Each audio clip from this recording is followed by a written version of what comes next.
Bismillah ar-Rahman ar-Rahim. Humans have debated God for thousands of years. Some believe the answer is obvious, that our very existence is evidence for God. Others think belief in God is irrational, especially in the modern era, when science has told us so much. Is it still irrational to believe in the existence of God? There are a number of philosophical arguments that attempt to prove the existence of God. Mathematics provides absolute proofs. Science has empirical evidence. When both are absent, philosophy aims to explain using logical arguments. Before we get into the arguments themselves, let us first establish the different belief positions. On the very left-hand side of the spectrum, there is strong and weak atheism, the belief that no God exists. Atheism is defined by the absence of belief in any gods. Many atheists adopt naturalism, the view that the universe operates solely according to natural laws.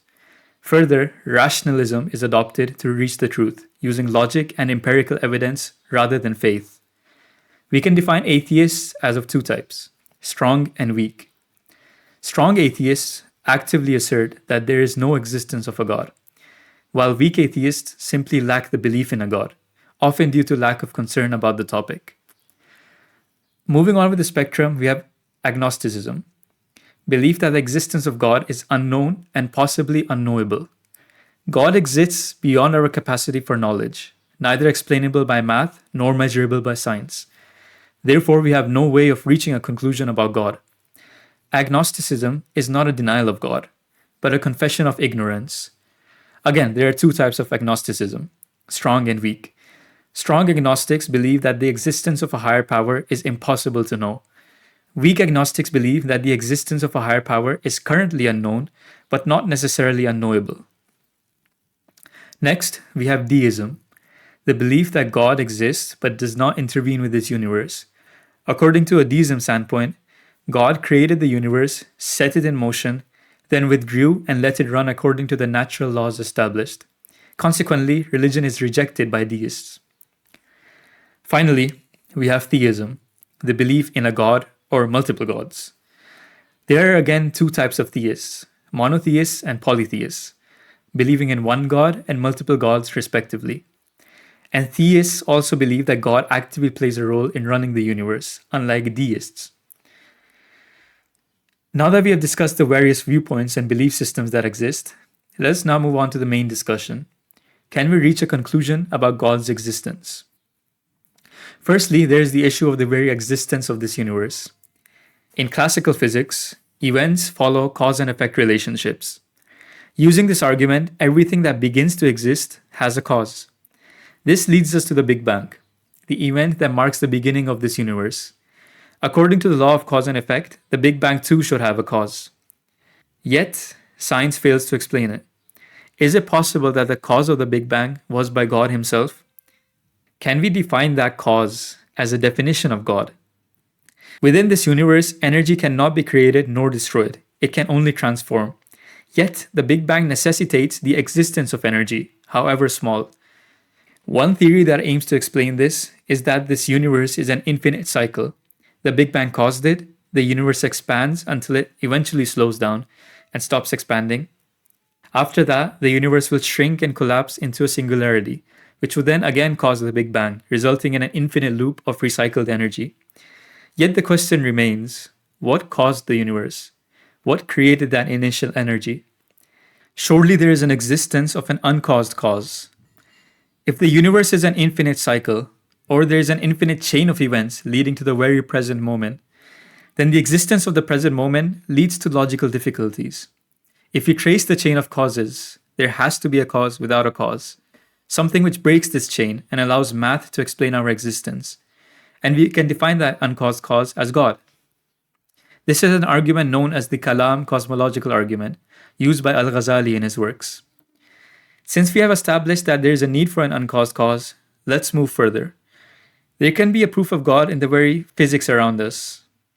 The constants which we have discovered in physics are extremely fine-tuned for the presence of life.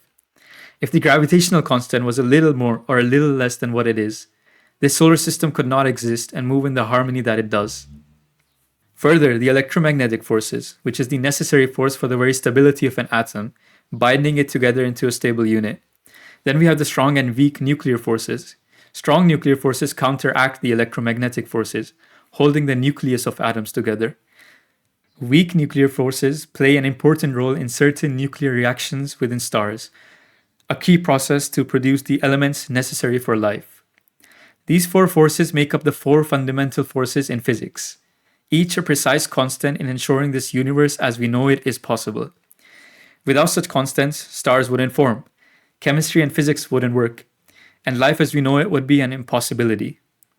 Further, the cosmological constant is an interesting concept.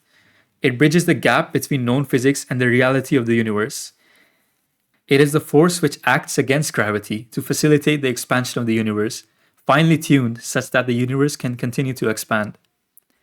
The question then becomes, is such a finely tuned universe with all these forces working in harmony with each other mere coincidence? It can be explained with the multiverse theory, where there are infinite universes and we live in one which is livable, which can support life. But again, the discussion becomes a question on the practicality of an event existing within a chain of infinite events. So if the multiverse cannot practically answer doubts, is it possible that God has a hand in defining these constants, setting them carefully to create life? It is a very possible idea, and one which can most easily explain such fine-tuning of the universe. This argument is known as the teleological argument for God, or argument from design. It posits that the universe's complex and purposeful nature implies the existence of an intelligent designer. Take the fine-tuning of the universe, or the careful design of biological structures. It points to the existence of an intelligent being which designed them. The works of Plato, Aristotle, Thomas Aquinas, William Paley, and Isaac Newton all point to the same argument, and they are all in agreement that the complex observed nature of this universe may suggest the existence of a designer, of God. We have discussed the two main arguments for God, the Kalam cosmological argument and the teleological argument. Of course, both of these have their critics and alternative theories, but we can discuss those another time. These two theories are the main theories I wanted to discuss, but I will also shortly discuss some theories just as a food for thought. Immanuel Kant and C.S. Lewis presented a moral argument for God. The argument is as follows. The existence of objective moral values is evidence for God. If the universe was purely material, then morality should be subjective. The very fact that we exhibit objective morals as a collective necessitates that there is an absolute transcendent source, which we can define as God.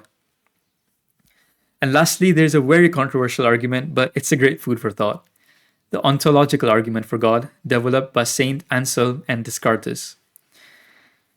They argue that existence in reality is greater than the existence in the mind. Thus, a being than which no greater being can be conceived must exist in reality to avoid a logical contradiction. God is the greatest conceivable being. If God exists in the mind only, but not in reality, a greater being could exist. Therefore, God must exist. That's it for today's video. The arguments mentioned today argue as far as deism, the existence of a God who set in nature this universe and then withdrew. There are arguments then for theism, that God does in fact intervene, but we will discuss those another time. I hope you got to learn something new. Feel free to let me know in the comments if there are any topics you would like to see discussed. Inshallah, see you all soon.